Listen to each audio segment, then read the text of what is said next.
মাগো আমি চড়াবো বাছুর মাগো আমি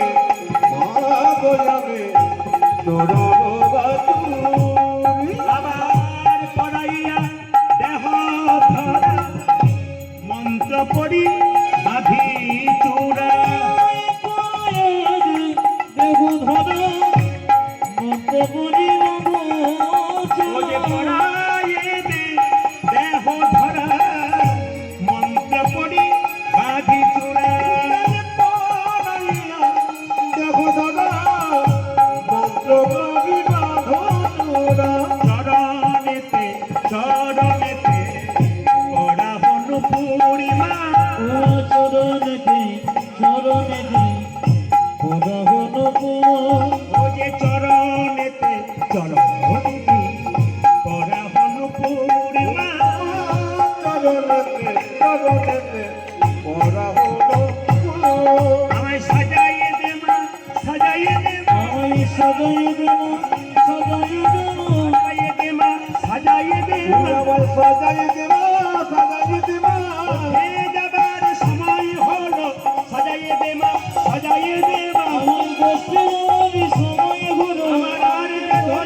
এখন তিলকের ব্যাখ্যা দেবো আপনাদের সামনে। আপনারা যারা তিলক করেছেন, যারা না করেছেন তারাও কাল থেকে করবেন। আমি আপনাদের বুঝিয়ে দিই। ভগবান শ্রীকৃষ্ণ বলছে মা আমাকে সাজিয়ে দাও। কিভাবে? অলকা তিলকা ভালে বনমালা দে মা বলে অলকা তিলকা ভালে বনমালা দে মা বলে অলকা অলকা তিলকা ভালে বনমালা দে মা বলে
ঠিক শুনছেন। আচ্ছা মায়েরা, রাজা চন্দ্রধ্বজ তো সাপ হলো, তার কটা স্ত্রী ছিল জোরে বলুন, জোরে বলুন। ও আমি একজন ঘুমাচ্ছেন মোদি, দিব্যি শুনছেন। আচ্ছা কেউ একজন, আপনার সবাই দুটো দেখলেন তো দূর থেকে? আচ্ছা দুটো, কিছু মনে করবেন না মায়েরা। শাস্ত্রে একটা দারুণ কথা বলেছে, যেটা কিন্তু আপনাদের মানতে হবে, এখনই শুনলে চমকে যাবে। বলছে বিবাহিত নারী যতই হরিধ্বনি করুক আর উলুধ্বনি করুক, একটা জিনিস না করলে তার জীবনে কোনো লাভ নেই। বলবো না, বাদ দিয়ে দেবো? না বলাটাই ভালো, আপনারা রাগ করে ফেলবেন। বাবারা চুপ করে আছে, আপনাদের পক্ষে বলবো ওদের বিপক্ষে বলবো না? না আচ্ছা আচ্ছা মায়েরা বলছে বলুন। আচ্ছা মায়েরা, শাস্ত্র বলছে, সবাই লক্ষ্য করুন, ভাগবতের দশম স্কন্ধে পরিষ্কার করে বলছে, মায়েরা বিবাহিত নারী যতই উলুধ্বনি হরিধ্বনি দিয়ে একটা কাজ না করলে তার গোটা কৃষ্ণ সেবাটাই বেকার। কি বলুন তো?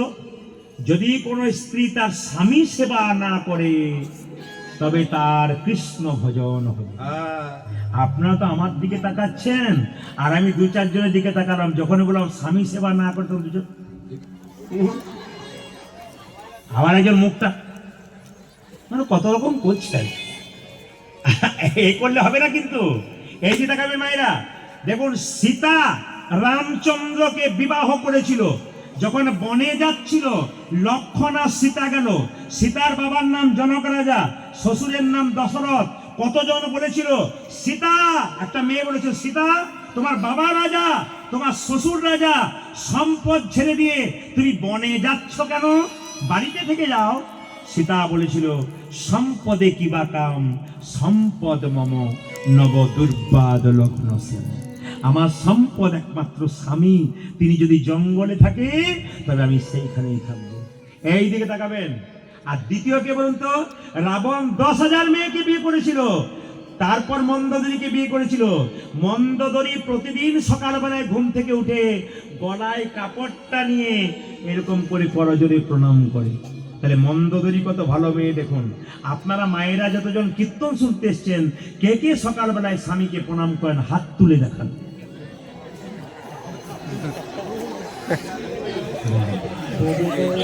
দাদারা মনে মনে ভাবছে এতক্ষণে আমাদেরকেই বলেছেন, কেউ বলে না। আবারে আর মায়েরাই বরং, বাবারা তো দেখাচ্ছে বলে বাবা কি যে দুঃখের কথা বলবো তোমাকে। আর মায়েরা দুই চারজন এরকম করছে, এমনি করছে যে না না না কোনো অসুবিধা নেই। আচ্ছা বলি আজকে কীর্তন শুনে কালকে সকালে স্বামীকে সবাই প্রণাম করবেন। আর বলে রাখি দাদা ভাইরা, আজকে রাত্রিতে সবার সময় পা গুলো একটু ধুয়ে মুছে শোবেন, আপনাদের প্রণাম করবেন। না না এই দিকে তাকান। এখন শুনে আপনারা চমকে যাবেন না, যে কথাগুলো বলবো নারকেলের মতো ভেতরে শ্বাস আছে কিন্তু আসল তত্ত্ব। কি বলি? আপনার স্বামীর সঙ্গে আপনার কি সম্পর্ক? জোরে হ্যাঁ বলবেন। আপনার স্বামী আপনার গুরু হয়? জোরে বলুন। দাঁড়ান দাঁড়ান, ইউটিউব ক্যামেরা হচ্ছে কিন্তু। আপনার স্বামী আপনার গুরু হয়? জোরে বলুন। আপনার